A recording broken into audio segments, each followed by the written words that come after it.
Welcome back. Well, Donald Trump's tariffs are fueling global unrest, mass protests erupting worldwide with thousands calling on the president to keep his hands off democracy. This is America's largest bank forecasts a 60% chance of a global recession. What if in a single morning your entire livelihood vanished? Not from a flood or fire, not from war or a viral collapse, but from a single policy announcement, a new tariff, a number, a law, no sirens, no advance notice, just silence. Orders dry up, warehouses go dark, machines idle mid-assembly. Your factory floor suddenly feels like a graveyard. This was the shock that rippled across the globe in early 2025 when the United States slammed its trading partners with a sweeping series of tariffs, some as high as 35%. Whole supply chains froze. Industries held their breath. And while Washington was building walls, Ottawa opened its doors. In the chaos, something unexpected happened. 7 nations, economic powerhouses, resource giants, clean tech innovators did not wait. They turned and they found Canada. Before we continue, hit that like button to help us beat the YouTube algorithm and to show your support. It began in Germany. In the vast automotive hubs of Munich and Wolfsburg, engineers and managers woke up to a 25% tariff slapped on all vehicles and auto parts entering the United States. And what we're going to be doing is a 25% tariff on all cars that are not made in the United States. If they're made in the United States, there's absolutely no tariff. We start off with a 2.5% base, which is what we were at. Years of carefully tuned transatlantic logistics unraveled in a matter of hours. At summer GmbH, 2,500 jobs hung in the balance. Orders from Detroit vanished. Forklifts stopped moving. But Berlin wasn't about to let its manufacturing backbone collapse. On February 14th, Germany signed a supplemental trade protocol with Canada. Well, Canada and Germany have officially signed a hydrogen deal. Prime Minister Justin Trudeau and Chancellor Olaf Scholz oversaw the signing in Newfoundland. Now, this agreement will kickstart a transatlantic supply chain for the green energy, securing $10 billion in duty-free auto part quotas annually. And just like that, the flow reversed. Transmission casings, once bound for Michigan, were rerouted to Ontario. 70% of January's inventory was redirected in less than 3 weeks. GM Canada's Oshawa plant fired up additional lines. 350 workers were rehired. Tonight, General Motors has announced it will lay off more than 300 employees in Michigan. The layoffs are coming to GM's Orient Assembly Plant and the Lansing Grand River Assembly Plant. That's where we find News 10's Jordan Bell tonight. And Jordan, explain why these local workers will start the new year out of a job. Hamilton's logistics sector added 200 warehouse jobs to manage the flood of redirected parts. German engineers recoded their ERP systems, reabling shipments from Detroit to Toronto, Flint to London. But it wasn't just about survival, it was reinvention. In March, Intercon, a Franco-German wind turbine giant, signed a $1.1 billion deal to ship turbine components directly to Canada's hydroelectric sector. Quebec's assembly yards began filling with NL's stamped made in Germany. Workers in Ontario loaded trucks to Windsor as German wind modules arrived by the ton. Bavarian technicians ran new simulations, new logistics chains, new contracts. By April, what began as a disaster had become a strategy, reshaping the very definition of trade routes between Europe and North America. Further north, Denmark faced its own reckoning. In Esbjerg, the coastal wind capital of Scandinavia, turbine blades sat idle, some as long as jetliners. A brutal 30% tariff from the US had cancelled orders in a flash. Managers scrambled, projects were frozen, crews prepared for furloughs. But then came Canada. By April 1st, a green technology pact worth $1.5 billion was finalised.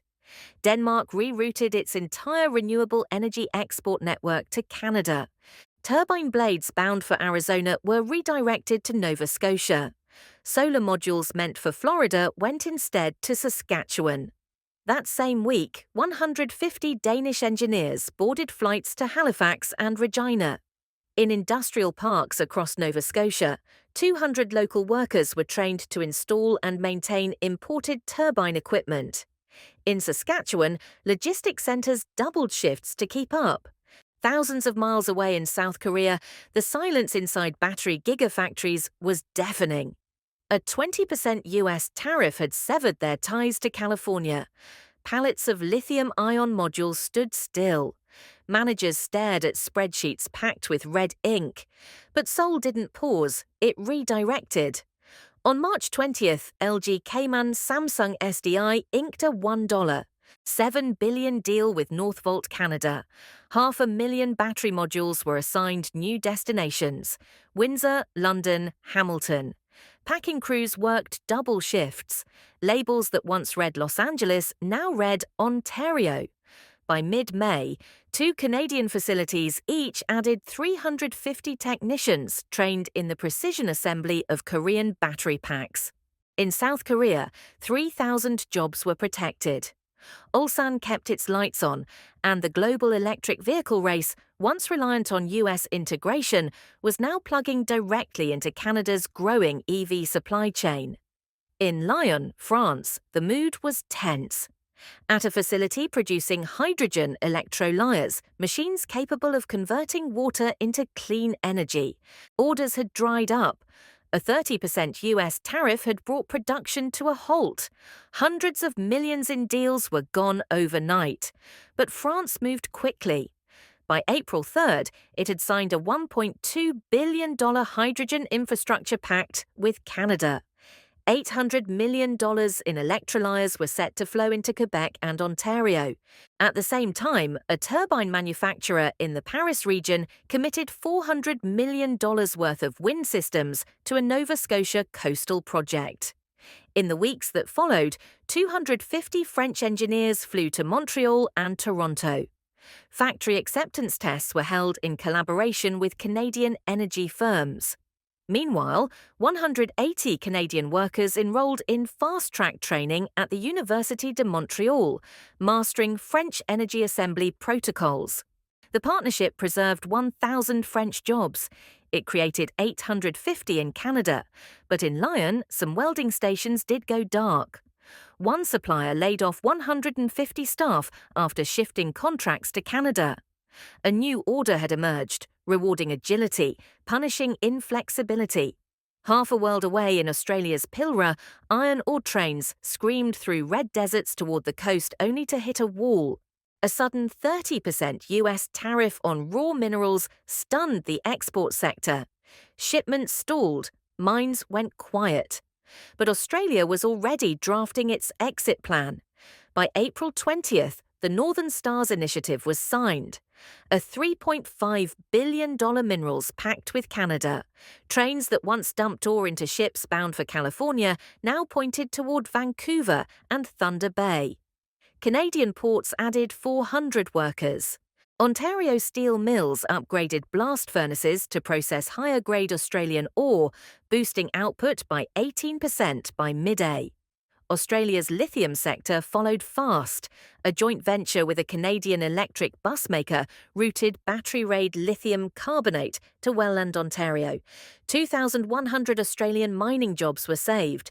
Smaller contractors took hits, but the core survived. What mattered most was the signal.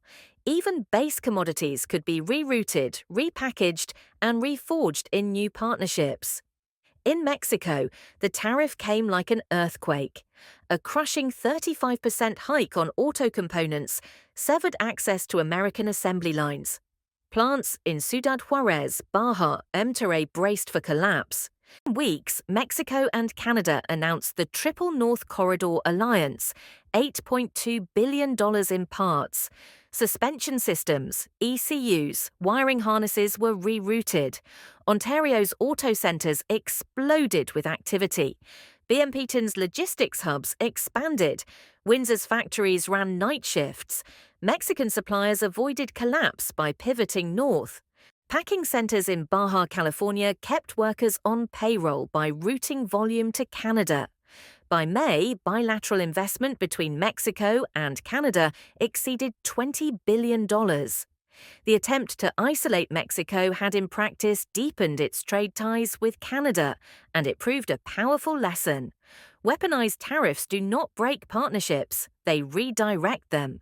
Then finally came Brazil. On March 1st, ranchers in Matroso received the news. A 25% tariff had killed access to the US market. Beef, soy, ethanol worth billions had nowhere to go. The fear was immediate. Some projected a 30% revenue collapse. Others feared a mass wave of layoffs. But on March 28th, Brazil struck back. A $2 billion trade deal with Canada routed beef to Alberta and Manitoba, soy to Winnipeg and Saskatoon, and ethanol to Quebec. Agricultural leaders in Sao Paulo and Brasilia reorganized routes. 150 ranches began exporting cattle to Toronto area slaughterhouses. 5,000 ranch jobs were saved. Soy producers outside Landrina secured credit lines from BNDES to expand output, adding hundreds of thousands in revenue per farm.